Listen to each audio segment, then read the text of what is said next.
A simple apparatus to detect charge on a body is the gold leaf electroscope, figure 1.2a. This is the figure, ये figure है जिसके बारे में वहाँ पे बात हो रही है। तो अब हम आपको बताते हैं कि ये कैसे काम करता है। ये एक बॉक्स है जिसमें ग्लास की विंडोज लगा रखी है।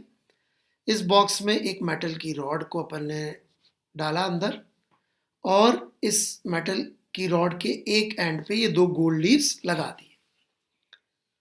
अब यदि हम किसी चार्ज्ड बॉडी को इस मेटल की नॉब से कनेक्ट करते हैं तो वो चार्ज ट्रांसफर होके गोल्ड लीव्स तक भी पहुंच जाएगा, और चूंकि सेम ही चार्ज दोनों पे जाएगा तो एक दूसरे से दूर हो जाएंगी, और जितना ज़्यादा चार्ज जाएगा उतना ज़्यादा डाइवर्जेंस होगा, ऐसा इसमें बता रखा है।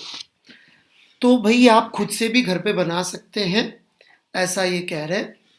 तो ये कह रहे हैं कि जो पर्दे लटकाने की रॉड होती है उसमें से एक छोटा सा पीस रॉड का काट लें। मेरा एडवाइस है ऐसा मत करिएगा, यदि ऐसा करेंगे मम्मी नाराज हो जाएंगी, बट एनीवे लेट्स कंटिन्यू।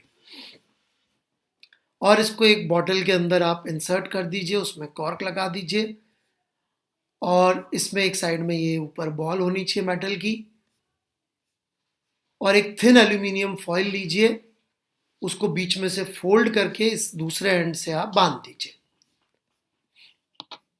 और करीब 4-5 सेंटीमीटर का एंड ऊपर होना चाहिए। और आप चाहें तो एक पेपर स्केल बना के लगा सकते हैं यहाँ पे इनके पीछे, रीड करने के लिए कि कितना दूर जा रहे हैं। अब जितना ज़्यादा आप चार्ज लेकर आएंगे उतना ही दूर जाएंगे। तो गोल्ड की बजाय एल्यूमिनियम से बना रहे, इतना सा है। ओके, तो इसमें बता रखा है इलेक्ट्रोस्कोप वर्क क्यों कर रहा है। इसको समझने के लिए आप क्या करिए, एक कागज की स्ट्रिप लीजिए, स्ट्रिप लेके इसको बीच में से फोल्ड कर दीजिए, और इसके ऊपर यदि आपने आयरनिंग कर दी तो आप देखेंगे कि ये दोनों जो पार्ट है दूर जा रहे होंगे। क्यों जा रहे होंगे? बिकॉज दोनों ने चार्ज एक्वायर कर लिया, सेम चार्ज एक्वायर कर लिया, तो दूर जाएंगे। ऐसा का ऐसे ही अपन ने इधर एल्यूमिनियम में स्ट्रिप्स के साथ या गोल्ड लीव्स के साथ भी देख सकते हैं।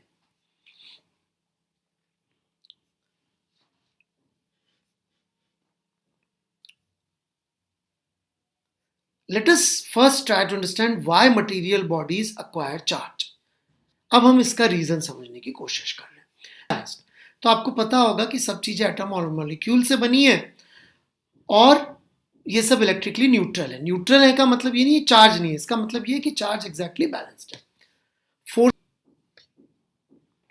तो ये क्या कह रहे हैं कि फोर्सेस जो कि सारे के सारे मॉलिक्यूल्स को और एटम्स को बाइंड करके रखते हैं, वो सारे के सारे फोर्सेस का कॉज इलेक्ट्रिकल होता है। चाहे वो आप गोंद का फोर्स ले लें या सरफेस टेंशन आपने 11th में पढ़ा था वो फोर्स ले लें, ये सब अल्टीमेटली इलेक्ट्रिकल है नेचर में, जो चार्ज पार्टिकल के इंटरेक्शन से आते हैं। तो इलेक्ट्रिकल फोर्स सब जगह होता है, इतनी सी बात है। टू इलेक्ट्रीफाई चार्जेस, बड़ी इंपॉर्टेंट बात कर रहे हैं कि एक बॉडी जो कि न्यूट्रल है उसके अंदर हमें चार्ज ऐड या उसमें से चार्ज निकालना होता है, तब हम ऐसा कहेंगे कि बॉडी चार्ज हो गई, मतलब उसमें तो एक्स्ट्रा चार्ज ऐड हो गया, उससे निकाल लिया। इलेक्ट्रॉन्स, ये बहुत इंपॉर्टेंट चीज है जो आपको नोट करनी चाहिए कि सॉलिड्स के अंदर यदि आप देखेंगे तो अल्टीमेटली जो इलेक्ट्रॉन्स होते हैं आउटर शेल के, वही लूजली बाउंड होते हैं, लेस टाइटली बाउंड है।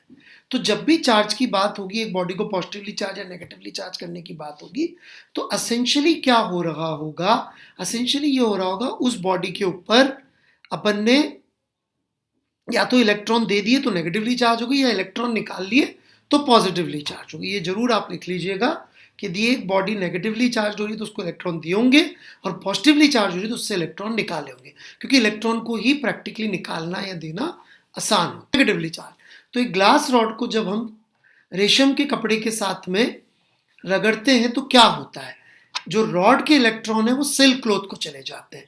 तो रॉड पॉजिटिवली चार्ज हो गई क्योंकि उसने इलेक्ट्रॉन लूज कर दिए, और सिल्क नेगेटिवली चार्ज हो गई, उसने इलेक्ट्रॉन गेन कर लिए। दो बातें बोली अभी तक, कोई नया चार्ज क्रिएट नहीं हुआ है। बॉडी कहते जरूर है चार्ज हो गई है, पर ऐसा नहीं कि उस पर नया चार्ज क्रिएट हो गया है, सिर्फ वहां पे जो चार्ज था उसमें से कुछ चार्ज इधर ट्रांसफर हो गया।